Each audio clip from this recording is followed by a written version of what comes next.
Bonjour, bonjour, bonjour dans vos familles. Acceptez que nous puissions encore partager ce moment avec vous dans la présence de notre Seigneur. Nous lui rendons grâce, Seigneur, au Dieu, pour tout ce qu'il confie à chacun de nous comme responsabilité, comme tâche. Chacun de nous a une mission, a un travail qu'il doit accomplir pour son Dieu, pour notre Seigneur. Mais très souvent nous l'ignorons. Nous prions que le moment que nous allons partager encore aujourd'hui autour de notre thème sur le travail puisse, ô Dieu, que la parole de Dieu nous visite et que ça puisse, ô Dieu, nous transformer. Que nous puissions découvrir nos faiblesses ou notre ignorance et percevoir autrement, voir différemment ce que Dieu attend de nous sur cette terre des hommes. Mes frères et sœurs, nous poursuivons avec notre émission. Nous avons commencé notre introduction à l'émission, lors de l'émission passée, où nous insistons sur ce que certaines personnes disent de chrétiens, que le chrétien n'est pas un travailleur. Les chrétiens ne travaillent pas, les chrétiens sont des paresseux, et beaucoup de choses qui se disent autour, nous avons tenté d'aborder tous ces problèmes et nous continuons, nous n'étions même pas arrivés au terme de notre introduction et c'est ce que nous allons tenter de poursuivre encore aujourd'hui. Mes frères, qu'on ne puisse pas vous endormir.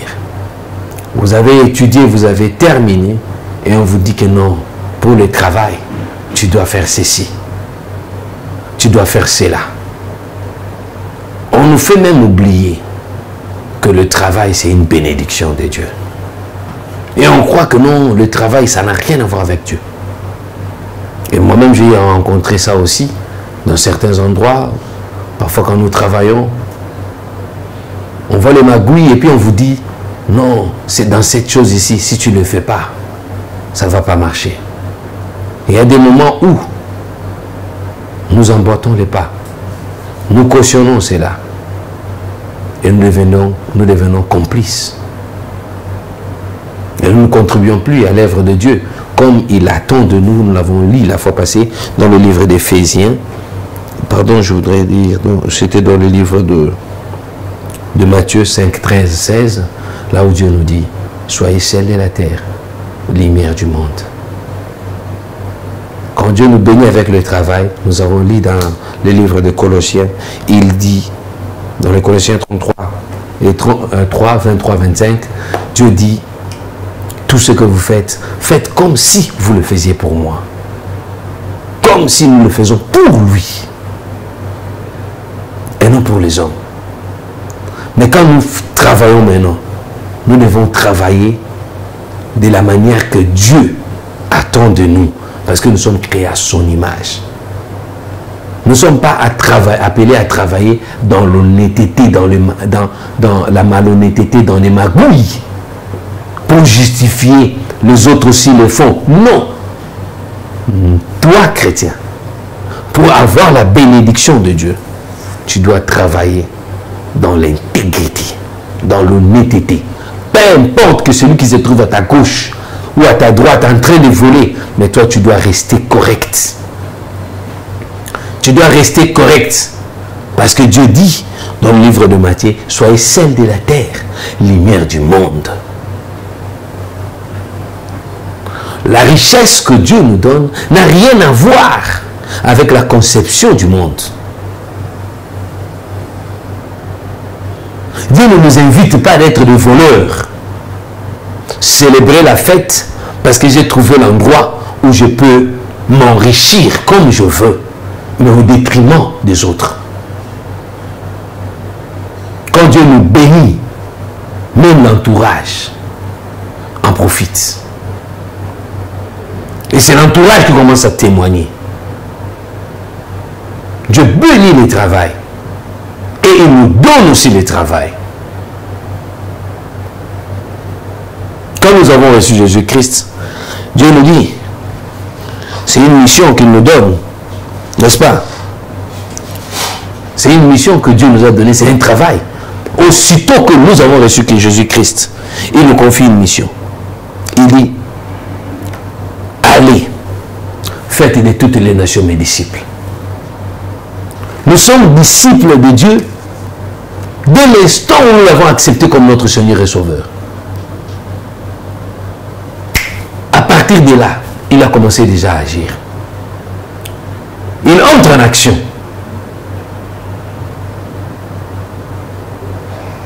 Il entre en action. Allez, faites de toutes les nations mes disciples.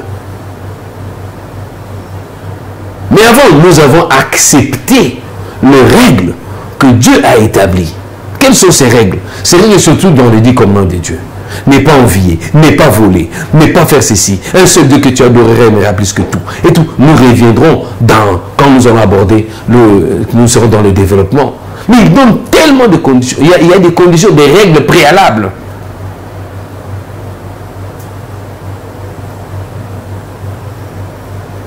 Ne pas faire ce qui est contraire à sa parole.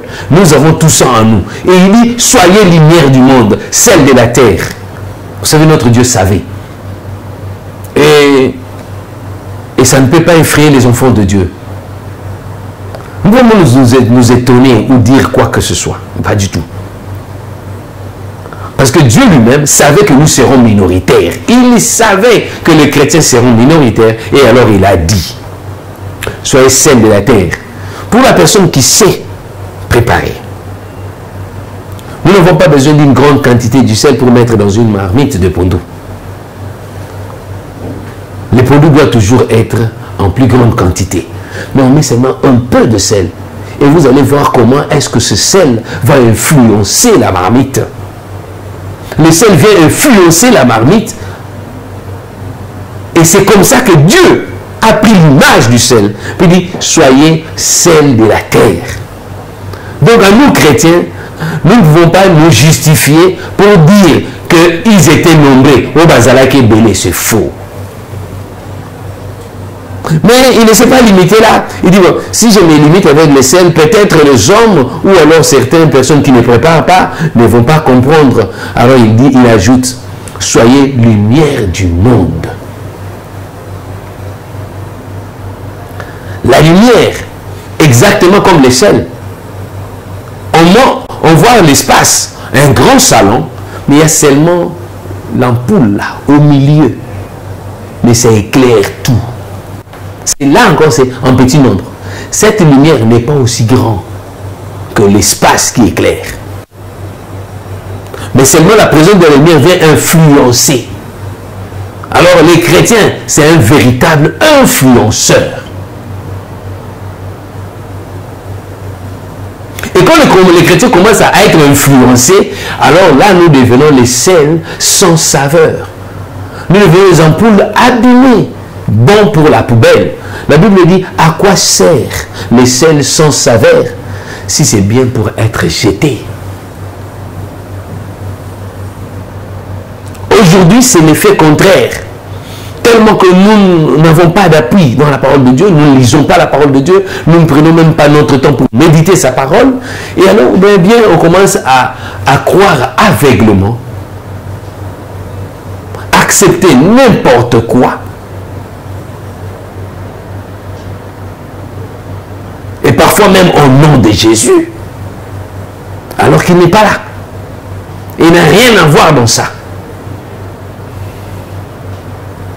Dieu ne nous interdit pas le travail. C'est un grand bosseur. Il va interdire le travail et tout ça. Mais il a encore donné une autre mission de la procréation. C'est un travail. Quand Dieu dit, soyez féconds, multipliez-vous. Dans Genèse 1, 28.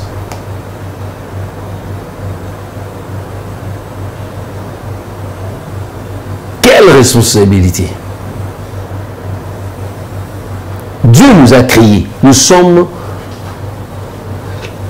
les seules créatures à l'image de Dieu. Mais est-ce que nous vivons selon sa volonté ou selon notre propre volonté? Parce que si nous sommes dans sa volonté, alors il est notre maître. Mais quand nous sommes en dehors de sa volonté, il cesse d'être notre maître.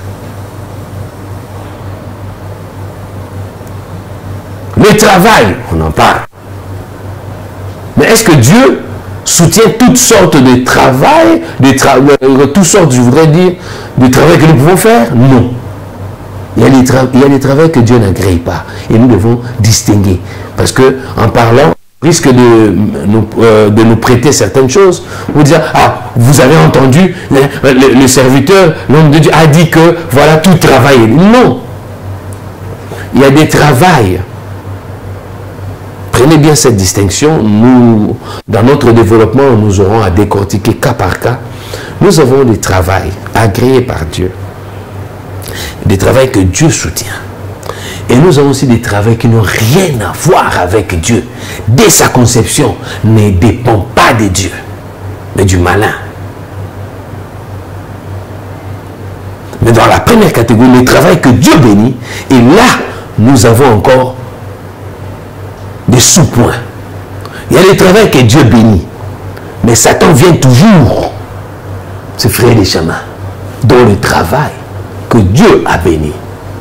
Et quand le malin arrive, au lieu de travailler maintenant pour Dieu, on ne travaille plus pour Dieu, on commence à travailler. Dieu a donné le travail, mais pour l'exécution, on change de maître. Nous verrons encore cet aspect-là, où il y a du travail, mais que Dieu ne se retrouve pas là-bas. Parce que la personne n'exécute pas son travail de la manière que Dieu a bien voulu. Vous avez déjà l'exemple que j'ai déjà cité en passant.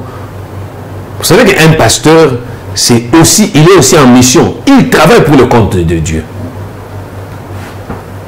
Il travaille pour le compte de Dieu. Mais Dieu dit dans sa parole, plusieurs viendront à mon nom. Mais ça ne serait pas moi. Alors ça serait qui? Le malin. Le malin, ce n'est pas Dieu. Il parle au nom de Jésus. Mais ce n'est pas Dieu. Nous devons faire attention.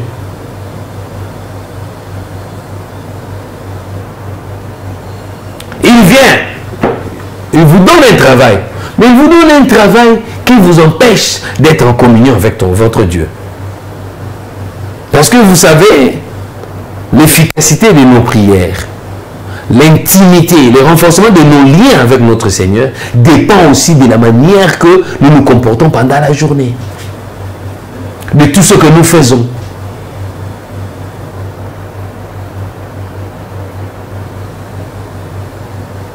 On ne vient pas pour être acclamé. Donc, dans le travail que Dieu t'a donné, tu dois veiller pour ne pas succomber. Mais tu dois plutôt être sel de la terre, lumière du monde. Ne pas oublier ce que nous avons dit dans le livre des Colossiens. On a dit, tout ce que vous faites, faites comme si vous le faisiez pour moi. Est-ce que là où tu es, tu travailles pour Dieu? Est-ce que tu sais que c'est Dieu qui t'a donné ce travail? Parce qu'il y a des gens maintenant qui disent, oh non, tel travail, c'est elle qui m'a donné. Dieu utilise des gens. Mais quand tu attrapes un travail, c'est une bénédiction, c'est une grâce, c'est une faveur. Parce que toi-même, tu sais qu'il y a plusieurs personnes plus intelligentes que toi-même de votre promotion, plus sages et tout, mais n'ont pas eu cette opportunité. Mais toi, tu as eu l'opportunité. Qu'est-ce que tu as fait? Qu'as-tu fait? Donc le travail que tu as, c'est une bénédiction de Dieu. Et même pour les hommes politiques. On peut pouvoir à l'église. Mais quand ils se retrouvent là-bas, ils se détournent. C'est Dieu qui nous donne le travail. Nous tenir debout comme on est là, comme je me tiens là, c'est une faveur, c'est une grâce de Dieu. Et alors voilà maintenant que je suis debout par grâce, et je me rends au travail, j'ai dit mes propres efforts. C'est par moi-même. Soyons sérieux. C'est notre orgueil qui nous éloigne souvent de la parole de Dieu. C'est notre orgueil qui nous éloigne de plus en plus de notre Seigneur. Nous devons faire attention.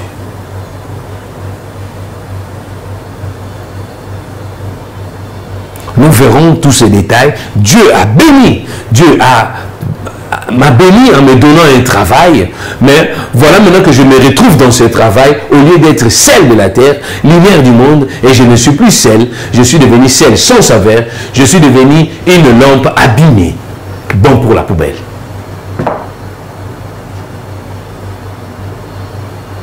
Plus loin ce livre de Corinthiens, la Bible dit, vous êtes une lettre écrite de ma main. Nous savons déjà que Dieu, notre Dieu, c'est un bosseur, un travailleur. Mais nous sommes où? Sommes-nous des travailleurs? Mais on raconte beaucoup de choses. Mais quand on regarde la vie, ça n'a rien à voir avec ce Dieu-là. Qu'on prétend aimer, qu'on prétend servir. Mais il y a, comme nous l'avons dit, il y a deux. Dans le premier point, il y a des sous-branches. Dans le deuxième point, eh bien, il n'y a même pas de sous-branches. Ce sont des travails que Dieu n'agrée pas du tout. Parce qu'aujourd'hui, presque tout est érigé en travail. Être débauche n'est pas un travail que Dieu a donné. La Bible dit, ne savez-vous pas que votre corps est le temple de Dieu? Et nous ne pouvons pas suer les temples de Dieu en faisant le vagabondage sexuel. Dieu, ce n'est pas un travail béni de Dieu.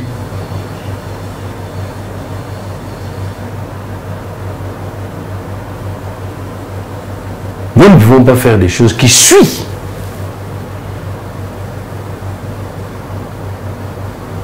Non, non, non, il m'a appelé pour me donner de l'argent. Nous attendons ce que Dieu nous donne et non ce que le monde nous propose. Nous aurons des témoignages dans la parole de Dieu. Des personnes qui ont attendu le moment de Dieu. Parce que nous devons savoir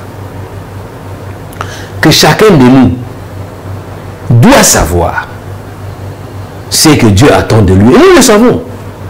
Chacun de nous le sait. Nous le savons. Mais nous ne voulons pas. Dieu nous montre ce que nous serons, ce qu'il attend de nous, mais ne nous montre pas parfois le chemin à parcourir.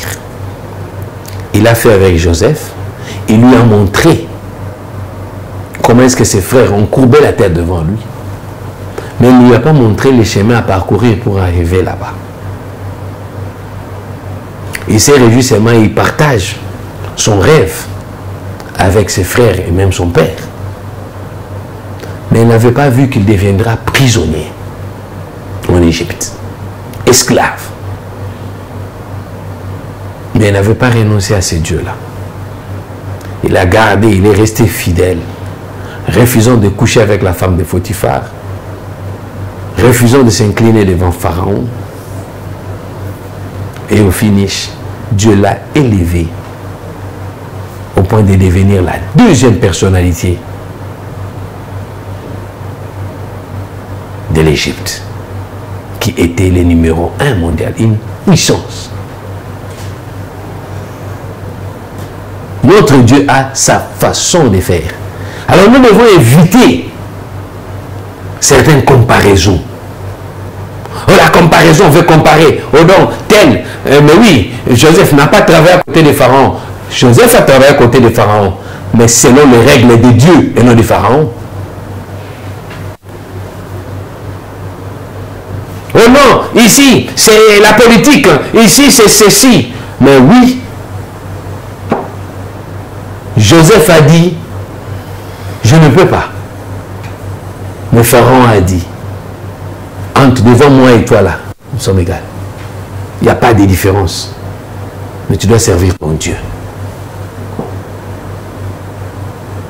Et il exécutait son travail de la manière que nous avons lu dans la parole de Dieu. Livre des Colossiens, quand on dit que non, c'est que vous faites comme si vous le faisiez pour moi. Joseph travaillait pas pour Pharaon, mais il travaillait pour Dieu. En le faisant pour Dieu, donc il travaille pour Pharaon, mais de la manière que Dieu les dicte de faire. Parce que Dieu dit, tout ce faites comme Mais ce n'est pas pour lui. Mais nous, chrétiens, nous avons notre surveillant qui nous surveille et nous donne des directives à suivre. Nous avons des travaux que nous pouvons accepter. Mais il y a des travaux que nous ne pouvons pas accepter, peut-être par les conditions qui précèdent. Les conditions qu'on nous demande. Il dit que nous, voilà, pour hériter, pour avoir ce poste, tu dois donner ton sang. Pour avoir ce poste, eh bien, tu dis que ce travail-là, être, je ne sais pas, directeur à telle ou telle autre entreprise. Mais quand il faudra entrer, il faudra faire des sacrifices, ce n'est plus de Dieu. Tu vas dire que non, Dieu m'a béni. Telle personne dans la Bible n'a pas travaillé avec. Tu as vu Joseph travailler sous les conditions de Pharaon. Dieu n'a pas travaillé sous la dictature de Pharaon.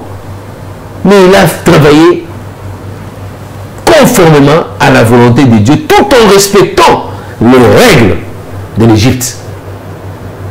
Mais il n'a pas trahi son Dieu.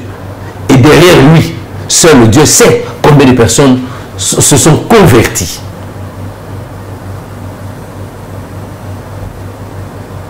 C'était un chrétien qui est devenu deuxième personnalité dans un pays non chrétien.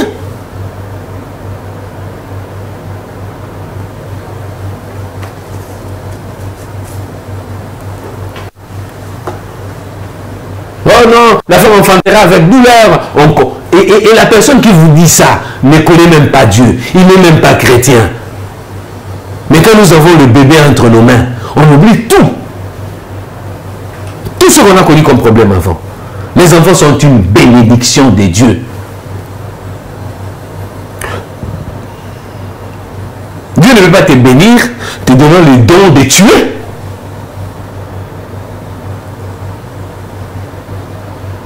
Oui, on peut tuer avec l'épée, mais on peut aussi tuer avec les détournements de salaire de vos collègues. Oui, tu es le plus gradé, mais ce sont tes collègues de travail. Tu leur prives de pain et puis tu dis non, Dieu a béni.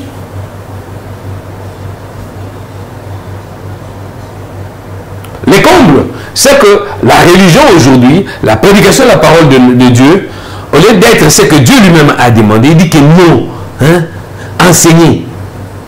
Il envoie dans la mission de parler de Jésus-Christ, montrer les gens la voie. Mais non, nous enseignons maintenant la prospérité. Prospérité ici, prospérité là-bas. Et puis on oublie l'essentiel de la parole de Dieu. L'intégrité, la vérité, la droiture, l'honnêteté. On a mis tout de côté.